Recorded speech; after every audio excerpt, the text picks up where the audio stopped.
Okay, so for our April paper, we did the little bit of brainstorm during our all class meeting the other week, and now we're going to be doing the bullet points, the kind of notes for how we're going to write a rough draft.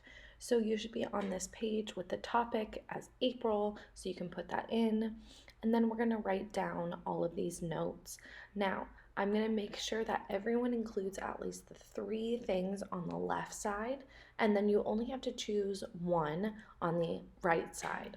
So the three things that you have to include in your rough draft and your final paper is that we celebrated Patrick and Madeline Stee's birthdays. So that's the very first thing that you have to include.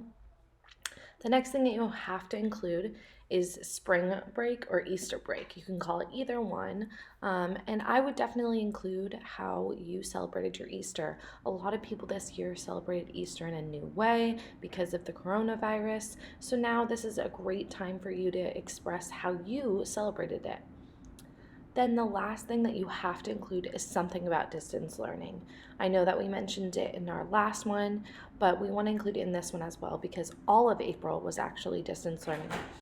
So, because all of April was distant learning, we want to make sure that we're at least including something about that. You could talk about how you got a packet of supplies from your teachers, which we call our bag of goodies, or you could talk about just something that maybe you've changed in the way that you complete your work because you're at home. Any information on that is great. So that is all the ones that you have to include. Now, the ones that are optional, you have to choose one of the optional ones, which are all those three bullet points on the right side of your page.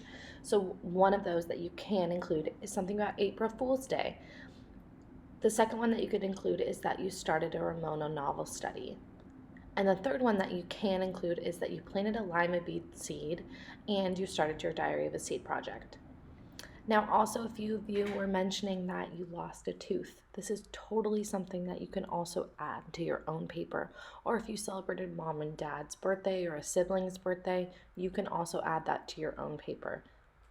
So those are all of the topics that we want to make sure to include, and then the three optional topics that you will include one of those. And then, of course, we want to make sure that our first sentence, the very beginning, is in April, I remember, and then you start your rough draft and your paper.